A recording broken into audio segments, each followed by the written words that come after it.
Hello friends, कैसे हैं आप। हिंदी साहित्य की इस क्लास में आपका बहुत बहुत स्वागत है, जहां पर हम हिंदी साहित्य से संबंधित प्रश्नों का अभ्यास करते हैं। इस क्लास में 30 प्रश्न होते हैं, जिनका हम 10 मिनट में फटाफट रिवीजन करते हैं। इस समय हमारा रीतिकाल का रिवीजन चल रहा है, जिसका ये तीसरा वीडियो है। और इससे पहले भक्तिकाल, आदिकाल, काव्य शास्त्र, हिंदी की गद्य विधाओं आदि के वीडियोस भी आ चुके हैं। अगर आपने नहीं देखे हैं और रिवीजन करना चाहते हैं तो चैनल पर जाकर देख सकते हैं और अपना रिवीजन कर सकते हैं। तो आइए देखते हैं आगे के प्रश्नों को। भूषण का कौन सा ग्रंथ इनमें रीति ग्रंथ है? ए शिवराज भूषण, बी शिवाबाबनी, सी छत्रसाल दशक, डी कोई नहीं। इनमें से कौन सा ग्रंथ रीति ग्रंथ के अंतर्गत आता है? ए शिवराज भूषण। शिवराज भूषण एक रीति ग्रंथ है जिसमें अलंकार निरूपण किया गया है, एक अलंकार ग्रंथ है। किस कवि की पालकी में बुंदेलखंड के एक शासक ने अपना कंधा लगाया था? ए पद्माकर, बी सेनापति, सी देव, डी भूषण। ऐसा कौन सा कवि है जिसकी पालकी में बुंदेलखंड के एक शासक ने अपना कंधा लगाया था? बुंदेलखंड के एक शासक महाराजा छत्रसाल। महाराज छत्रसाल ने अपना कंधा इनकी पालकी में लगाया था। तो ये थे भूषण। ये छत्रपति शिवाजी और महाराज छत्रसाल दोनों के आश्रय में रहे थे, इसीलिए इन्होंने कहा कि शिवा को बखानो के बखानो छत्रसाल को। शिवराज भूषण में अलंकारों की संख्या कितनी है? ए 100, बी 105, सी 320, डी 210। शिवराज भूषण में अलंकारों की संख्या कितनी है? शिवराज भूषण में 105 अलंकार वर्णित किए गए हैं। और भूषण कवि का उपनाम था भूषण और इनका असल नाम ज्ञात नहीं है। भूषण ये उपाधि थी इनकी, जो रुद्रशाह सोलंकी ने इनको दी थी भूषण की। बतरस लालच लाल की मुरली धरी लुकाए, सौह करे भौहन हंसे दैन कहे नट जाए में कौन सा रस है? ए भक्ति रस, बी श्रृंगार रस, सी करुण रस, डी हास्य रस। इन पंक्तियों में कौन सा रस है? बी श्रृंगार रस।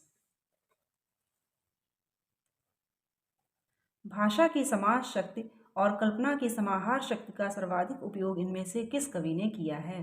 ए चिंतामणि, बी भूषण, सी बिहारी, डी घनानंद। भाषा की समाज शक्ति और कल्पना की समाहार शक्ति का सर्वाधिक प्रयोग अगर किसी कवि ने किया है तो वे हैं बिहारी। सी सही उत्तर हो जाएगा। इनमें से सर्वाधिक टीकाएं किस पुस्तक पर उपलब्ध होती हैं? ए बिहारी सतसई, बी मदिराम सतसई, सी सुजान सतसई, डी भाषा भूषण। इनमें से सर्वाधिक टीकाएं किस पुस्तक पर उपलब्ध हैं? सर्वाधिक टीकाएं बिहारी सतसई पर उपलब्ध हैं। और इनमें से सबसे पुरानी टीका कृष्ण कवि की मानी जाती है। कृष्ण कवि को बिहारी का पुत्र भी माना जाता है।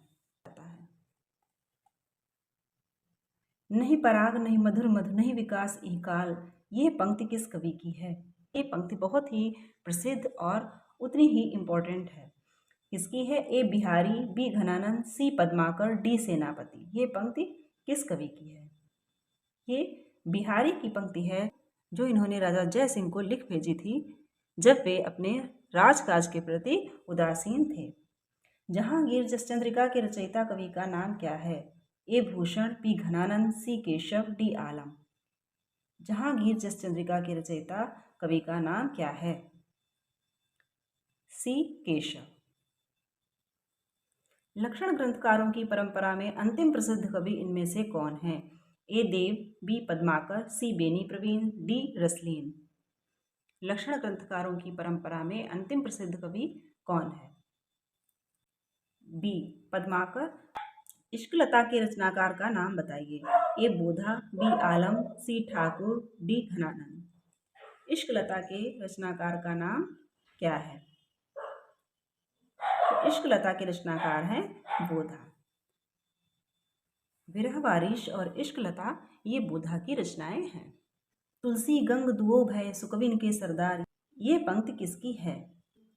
ए केशवदास, बी चिंतामणि, सी भिखारीदास, डी रहीम। तुलसी गंग दुओ भय सुकविन के सरदार, इनके काव्यन में मिली भाषा विविध प्रकार। सी, ये भिखारी दास की पंक्ति है। पद्माकर कृत पद्माभरण का वर्ण विषय क्या है? ए राज प्रशस्ति, बी रस निरूपण, सी नीति प्रतिपादन, डी अलंकार निरूपण। पद्माकर की रचना पद्माभरण का वर्ण विषय क्या है? पद्माभरण का विषय अलंकार निरूपण है। ये एक अलंकार ग्रंथ है। रीतिमुक्त धारा में इनमें से किसे प्रमुखता मिली है? ए श्रृंगार रस चित्रण, बी रीति निरूपण, सी राज प्रशस्ति, डी भक्ति भावना। ए श्रृंगार रस चित्रण। रीतिमुक्त धारा में श्रृंगार रस का चित्रण अधिक हुआ है। रीतिकाल के किस कवि ने श्रृंगार, वीर और भक्ति रस की रचनाएं लिखी हैं? ए घनानंद, बी भूषण, सी पद्माकर, डी सेनापति। सी पद्माकर, इन्होंने तीनों प्रकार की रचनाएं लिखी हैं।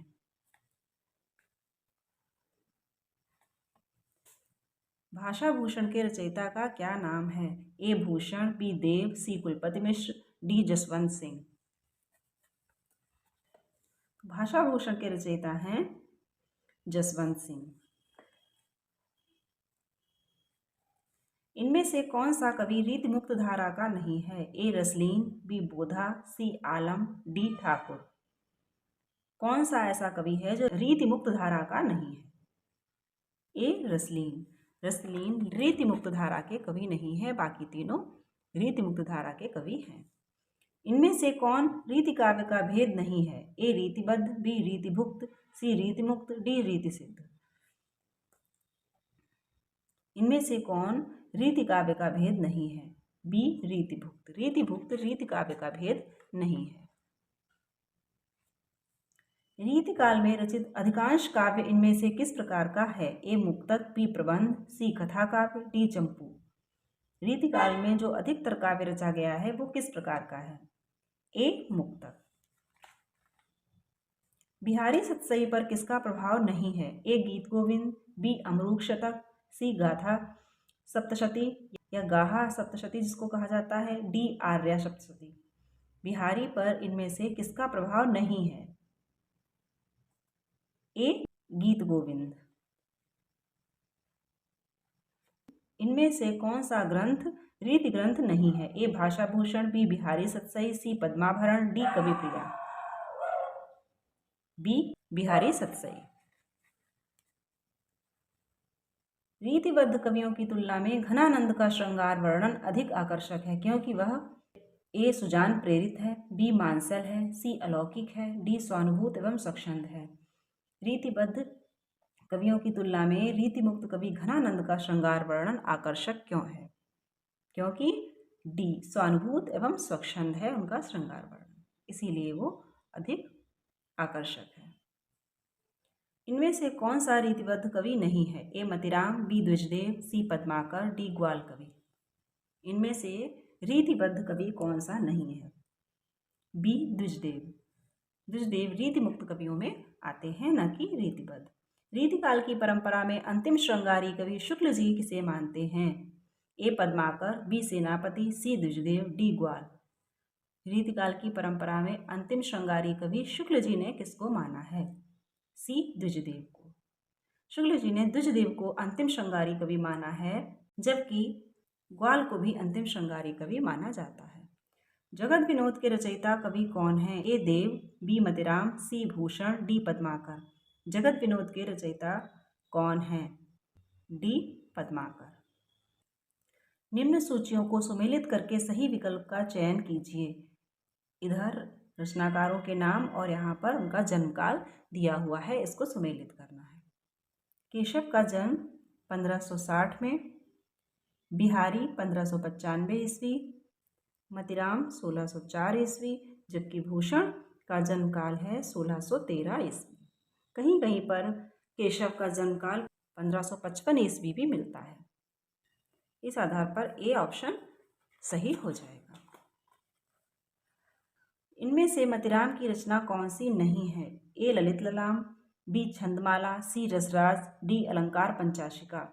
इनमें से मतिराम की रचना कौन सी नहीं है? छंदमाला, मतीराम की रचना नहीं है। बाकी तीनों मतीराम की ही रचनाएं हैं। चंद्र बदन मृगलोचनी बाबा कहीं कहीं जाए, ये पंक्ति किस कवि से संबंधित है? ए देव, बी बिहारी, सी केशव, डी मतीराम। ये पंक्ति केशव के संबंध में प्रसिद्ध है।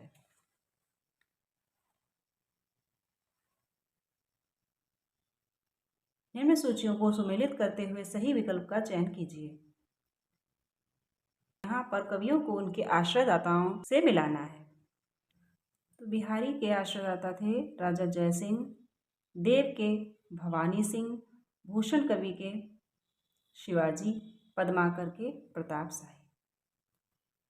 इसके आधार पर बी ऑप्शन राइट आंसर हो जाएगा। इनमें से कौन सी रचना पद्माकर की नहीं है? ए ललित ललाम, बी पद्माभरण, सी जगत विनोद, डी गंगा लहरी। इनमें से पद्माकर की रचना कौन सी नहीं है? ए ललित ललाम। देव ने किस नए संचारी भाव की उद्भावना की है? ए हर्ष, बी अभेद्यता, सी ग्लानि, डी छल। तो देव ने छल नामक संचारी भाव की उद्भावना की है। तो फ्रेंड्स 30 क्वेश्चन यही कंप्लीट होते हैं। इससे आगे क्वेश्चंस को देखेंगे अगले वीडियो में। आपको वीडियो अच्छा लगे तो लाइक कर दीजिएगा, शेयर कर दीजिएगा और चैनल पर नए हैं तो सब्सक्राइब करके बेल आइकन ज़रूर प्रेस कर दें ताकि इसी प्रकार के वीडियोस आपको आगे भी मिलते रहें। तो मिलते हैं अगले वीडियो में। स्वस्थ रहिए और मन लगाकर पढ़ते रहिए।